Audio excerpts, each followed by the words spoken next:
It's big game, man. Y'all know what I'm saying? I'm here today with a special edition of Pop Austin Media. Y'all know I do my breakdowns. Currently, I got a style on my eyes, so if y'all see a little big eye thing going on, I got a style on my eyes. Y'all can see right there. Ugh. So today episode, what we're gonna talk about and discuss, and I feel relatively close to because I'm into the lore of the streets and all things that are gang cultured and the lore of the streets and all that. So I took my time dissecting this. I actually was just doing my homework on this situation, and if I am wrong, I will say this: if I am wrong or I got anything wrong after this video, y'all can gladly hit me up on Big Gang _039.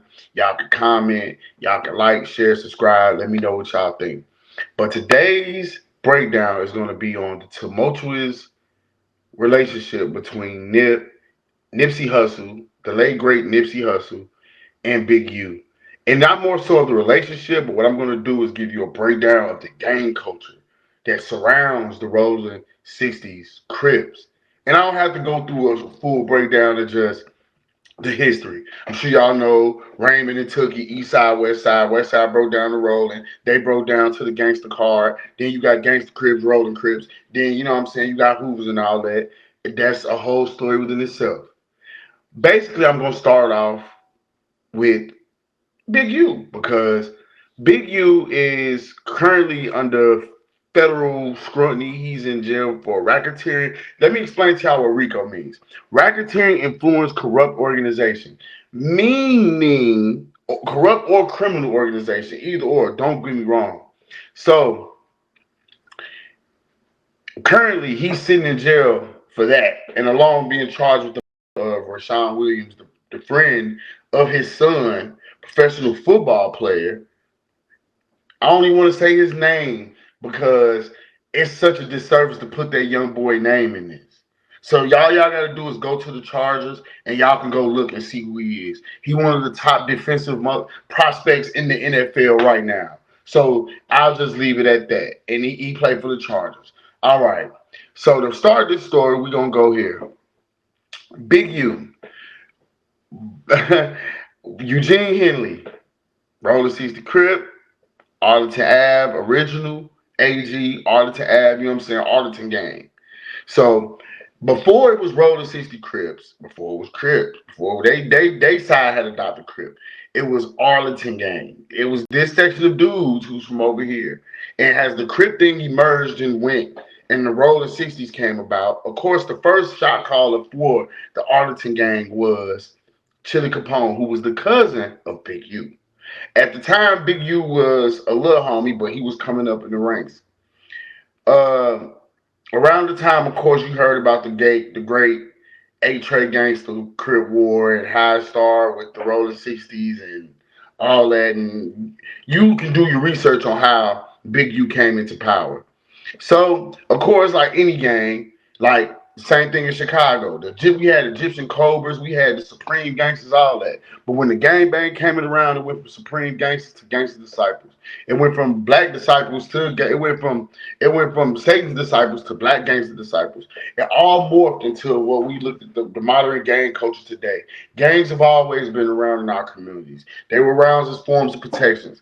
But to go back into the story of Big U becomes one of the first generation babies of the Rolling 60 Crips. He said this plenty of times. He's not the founder of the Rolling 60 Crips. He's not the creator of the Rolling 60 Crips. He's not the leader of the Rolling 60 Crips. He just is one of the first generation old heads that is still around. And if you want to say de facto leader, then you can say de facto leader if that's how you want to call it. Like how Willie Lloyd was the de facto leader of the unknown Vice Lord Nation as a whole. He reigned fiefdom over the whole Vice Lord Nation, not just his group of Vice Lords, but all the Vice Lords. So, with that being said, back to Big U. During the 80s, of course, y'all know Big U becomes a big shot caller. He going from Minnesota. He's taking the Crip culture. He going to Minnesota, Chicago. But here's the thing with Chicago. Chicago never adapted to Crip culture. We never adapted Bloods, Crips. I don't think there will ever be Bloods and Crips in Chicago, ever. The gang culture is permeated already. It's set in stone who going to be who and what's going to be what. Back to Big U. Okay. But he's known as a notorious hitter during the late 70s, early 80s. He's known for practicing karate. His hand game, his knuckle game was legendary. He could get down with the best of them. Big U could fight with the best of them. He could scrap with the best of them. Of course, during the 80s, it was tumultuous because you had the advent of the crack era, has seen on Snowfall. As you can see, that came in. And when that came in, it took from fighting to and then that's when you really got the Crip on Crip violence. And I'm gonna tell you something about Rolling 60 Crips, just their ethos. And I happen to be friends with a lot of them. My artist is a Rolling 60 Crip. I'm close friends with a few of them actually, like that's Rolling 60 Crips. So I can explain better from what I've gotten. I'm a gangster disciple. What I've gotten from Rolling 60 Crips is they tell you you ain't a 60 till you kill a 60. You ain't rich. Like rich rolling is a way of life. Like Rolling 60 Crips is usually flashy or they Crip Rolling 60 Crips are the most known money getting Crips. Like every gang has a Presidium almost. Now don't get me wrong, other sets get money. Hoovers get money, everybody get money. I'm almost positive. But Rolling 60 Crips, rich rolling, baby. Rich, scandalous, and crafty. Ruthless, scandalous, and crafty. But it's and they you heard what I just said. Ruthless, scandalous, and crafty. Rich, scandalous, and crafty. Like that RSC, Rolling 60 Crip. They say you ain't a Crip, you ain't a Rolling 60 till you kill a Rolling 60. So that's the basis line for what I'm going to lead into later on. So you got Big U during the 80s. He's making his name. He ringing his bell. He come from the Crenshaw district. As y'all know, during the late 80s, mid 90s, or early 90s, guess who moves to California? Corrupt. A young Corrupt. He moves to LA and he moves, where do you know, on Crenshaw. He moves off Crenshaw, and guess what? His affiliation is the Rolling 60 Crip. So that's Big U's first foray into the rap game as a management. He started earlier with him and some kid named Papa T or something of that nature. And Papa LQ, excuse me. I remember these names. Papa LQ. He had a song called The B-Side. He was a 15-year-old artist. Look him up. His name is Papa LQ from California. That was Big U's first artist that he worked with in the game. His name was Papa LQ. He's 15 years old with a record deal, and he needed a manager, and the first person he went to was Big U. He managed Corrupt as well. By the time Big U goes to jail in the early 90s, Corrupt is already rolling with Death Row. He's on his way rolling with Death Row and things of that nature. The reason why I have to skip because, everything is kind of in. Y'all know what Big U was about, and he's the inspiration for Debo. Yes, Big U is based on Debo is based on Big U. Now, I don't think nobody knocked him out, but Debo is based on Big U. Debo is based off of Big U. So that lets you know the fear and the reverence and respect that this man had in the hood. Could you imagine a young Big U? That he was always big, stocky, and hand game crazy. So he went to jail for a couple of armed robberies, a couple of attempted murders for a few. I think he did 12 years. When he gets in jail, he's corresponding with Suge Knight. He's talking to Suge Knight. He's hanging with Suge Knight. He's getting to know Suge Knight. So in the lieu of doing that and becoming, we're coming in correspondence with Suge Knight. He's sending them books. He's sending them mail on by books about record labels and stuff like that. He learning the game. So of course, on his release, he joined Suge Knight. Now, by this time, when he gets up with Suge Knight had just got out of jail. I want to say like in 2002. So by the time Suge gets out of jail, Death Row is not Death Row anymore. It's The Row. He got P.D. Pablo. He got Crooked Eye. He got Lisa Left Eye Lopes. He got some people left. He got Corrupt as the president. And he trying to run a different show. But by that time, Suge was still on the same type of time, but trying to do it with different groups of niggas. And by that time, Big U couldn't reach through to him. Like, you gotta think, Suge Knight was in jail for 5 years. Them 5 years, he was still getting Tupac royalties and money and everything. So it was like he came out and just blew all the money. He came out, spent all the money, didn't settle lawsuits, and Big U couldn't really do nothing about it because, I mean, what can you really tell a grown man like Suge Knight? So he watched Suge Knight basically self-destruct in his face around Oppo. So around '06, '07, around '05, '06, '07, he comes in contact with a little dude from the hood. This dude name happens to be, of course, he's always been around. He happens to be Ermias Exedum, aka a young Nipsey Hussle. Now, Nipsey Hussle is one of the up and coming. His name was Thundercat, little Thundercat. If you want to do your homework on who put him on the hood and all that, he hangs out with a little guy named Fats, and another guy named Hoggy, and another guy named Jay Stone, and he hangs out with another guy, Pac-Man. But Pac-Man is like one of the little homies, right? Right. So around this time, Unique Music is formed. I don't know if y'all know what Unique Music is, but that is Big U's record label. He forms Unique Music, and at the time, Nipsey Hussle and him were close. Like this Big U, you got to think this is Big Draws from the hood. This is the OG from the early '60s. He's taking Nipsey under his hood, which at first was a very loving and brotherly relationship, big brother little homie relationship, and of course. Uh, Nipsey signs a production deal with Unique Music. They drop Bullets Ain't Got No Name. They drop a couple of other mixtapes. They drop a couple of other mixtapes. You know what I'm saying? Like it started going. Big U has a friend in the record industry named Steve Lobel. You don't know who Steve Lobel is? Look him up. He's another heavy hitter, white Jewish guy. Love him, by the way. By this time, Steve Lobel is doing business with Epic Records. So he's doing business with Epic Records. With him doing business with Epic Records, there's a young guy named Johnny Shipe. Look him up. He just turned cinematic music into guitar music. Johnny Shipes is the guy who found Joey Badass, the Pro Era Collective, and the rest of those guys over there. He overrun all them. Yes, that's that guy. So, needless to say, Big U, Steve LaBelle join together. They take Nip to Epic. He gets a deal through Epic. And Epic like, okay, we got you. But at this time, Epic wasn't, L.A. Reid wasn't in power yet, I don't think. Or was he in power? I think, or he had just got in power. L.A. Reid did not understand Nip at first. So what he does is, hey, I got a label over here called Good Talk. I got a label over here called Cinematic. And I think you would fit good with these guys over here. So that happens. In the lieu of that happening, money get paid out, you know what I'm saying? Nipsey gets signs the deal. You know what I'm saying? He got the Malcolm X piece, you know what I'm saying? He's shining. This around the time Marathon 1, you know what I'm saying? He get ready to drop an album, you know what I'm saying? But I think between that era and that time, I want to say, not even think. What happens is Big U feels this is the first indoctrination of them getting into it. This is the first iteration of them getting into it. So, Nip,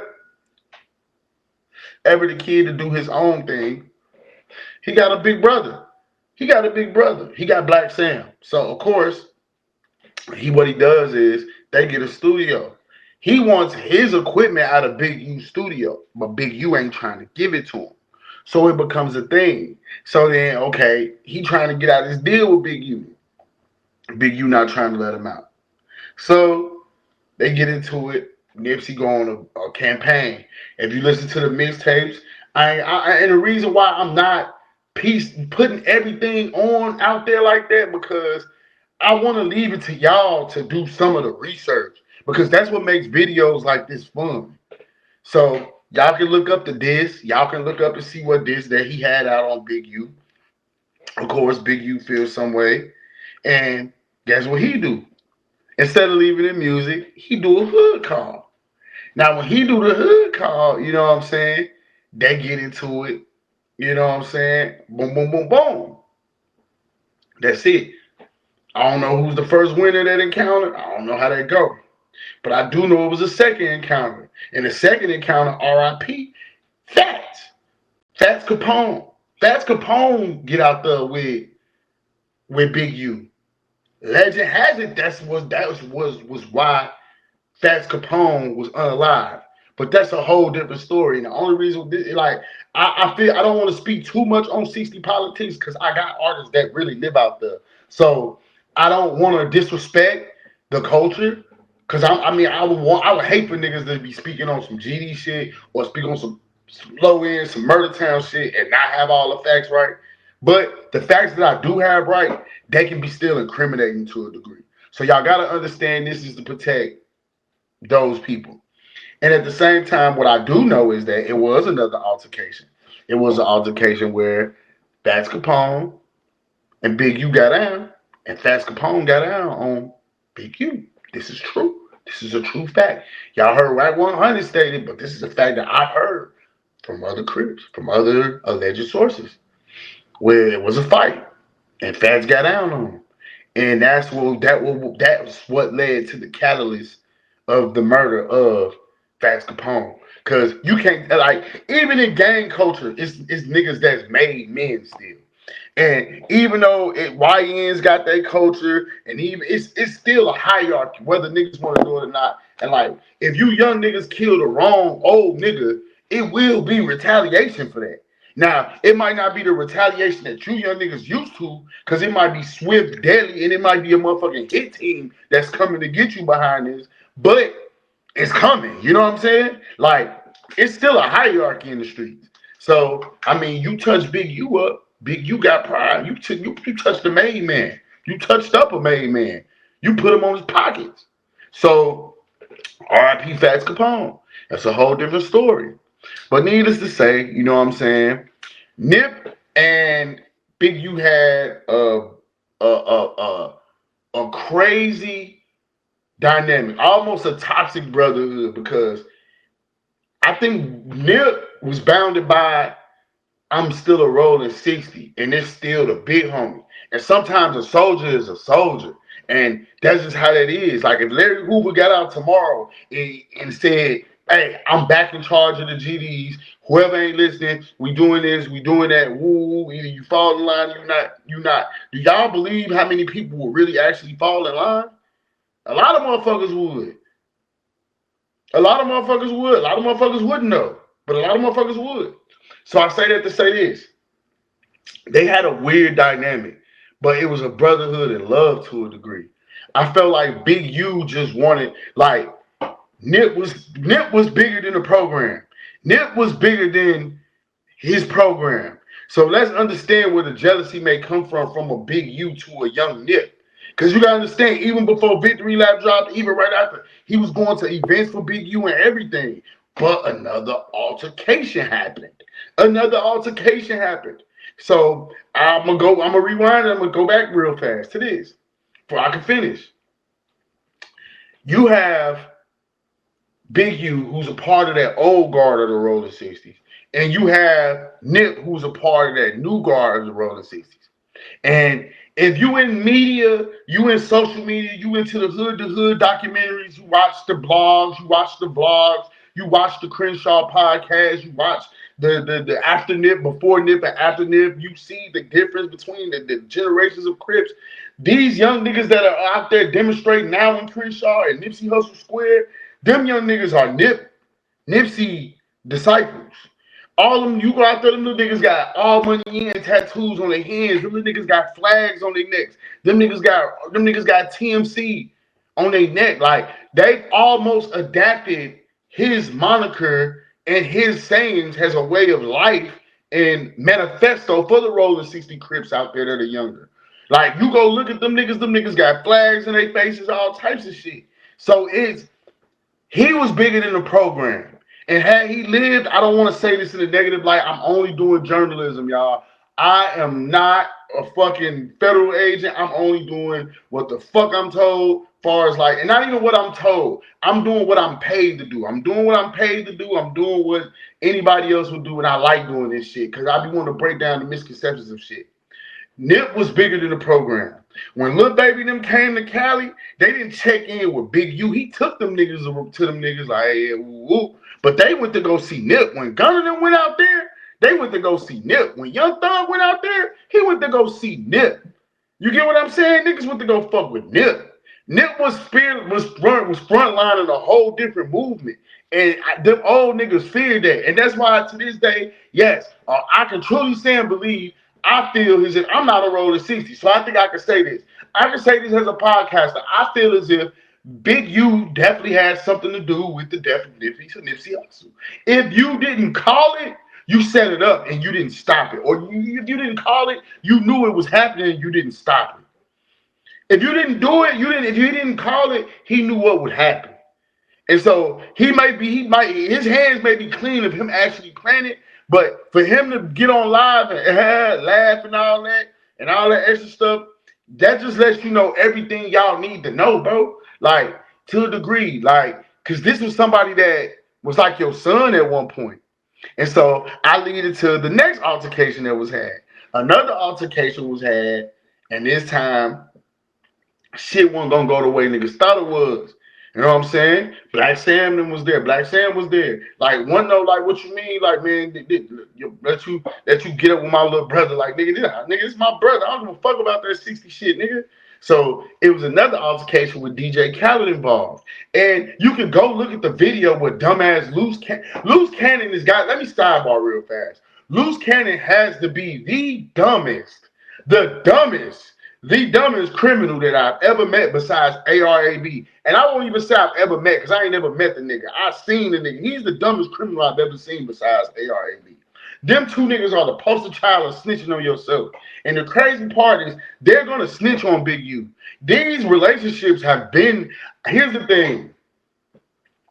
I think Brick Baby, once he found out that Big U had something to really do with that, you notice it became disrespect. Nigga, Loose Cannon is calling them big useless. So they don't owe him no reason to keep it real with him. So everything really is crashing down on Big U far as like, damn, this could really expose some shit because there's more to this. This man got a treasure trove. This man been actively a Roller 60 Crip since like 1970 something, bro. This nigga been on the hood since 1980. This nigga got all types of check-ins and shit. So ain't no telling what this nigga know. So back to the situation with DJ Khaled. DJ Khaled was in Crenshaw and he brought him to the hood, and of course, Big U being ever like I can't stand niggas like that. And I gotta get into this real fast. And this is just a sidebar. Remember, this is a sidebar when I say this. I hate the fact that we as people, y'all seen the court documents, y'all seen the shit where he was extorting the nigga, right?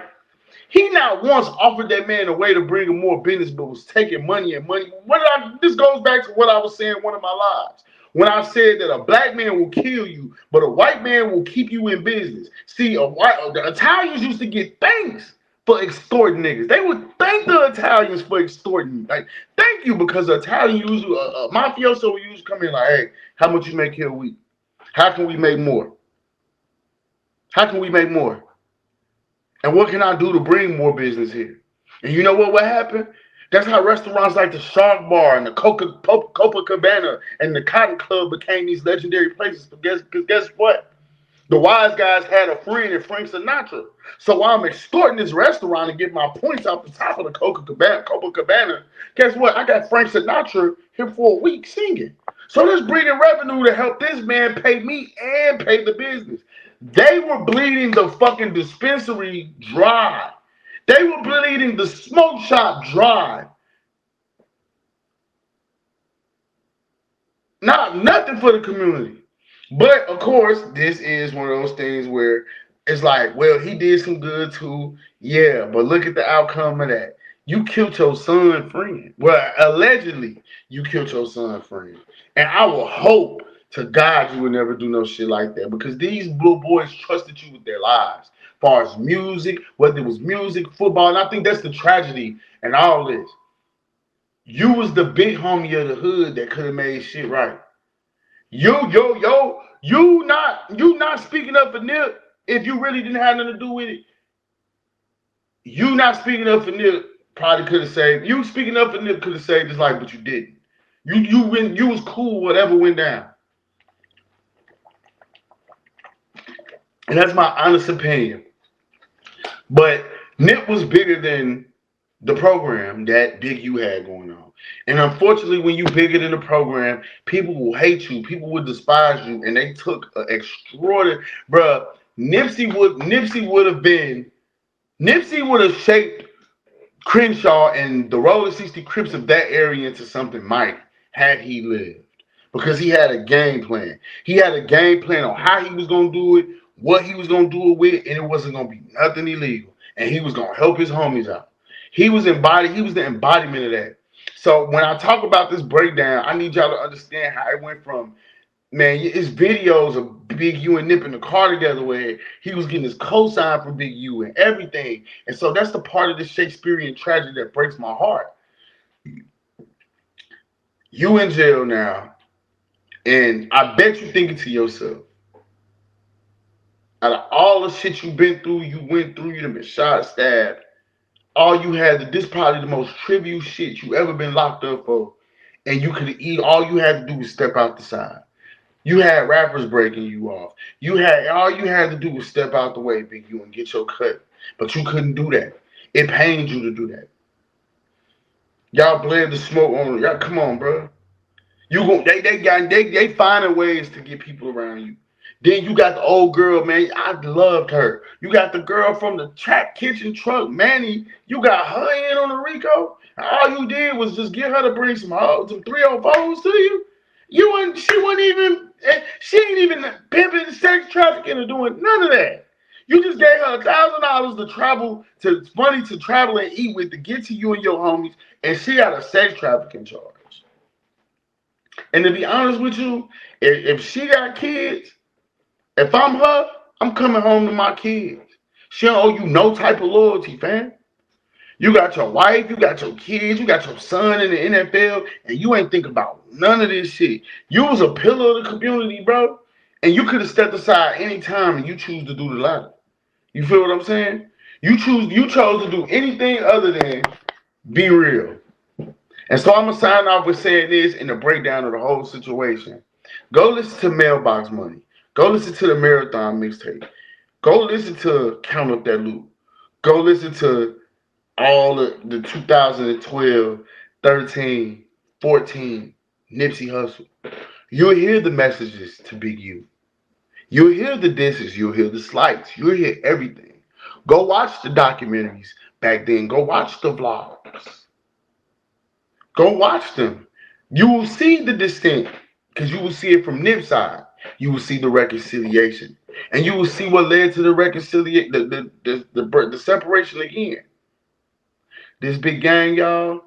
I just want y'all to enjoy, tap in, and get up with me, man. And the only thing I can really say is it's a sad story when you look at it overall as a whole because you could have championed for a better face of what's going on now. And you chose to be the old hating nigga in the way. And now look at where you at. Your case, your trial, your case set for March 31st, 2005. That's when you go to 2025. That's the day Nip was killed. March 31st.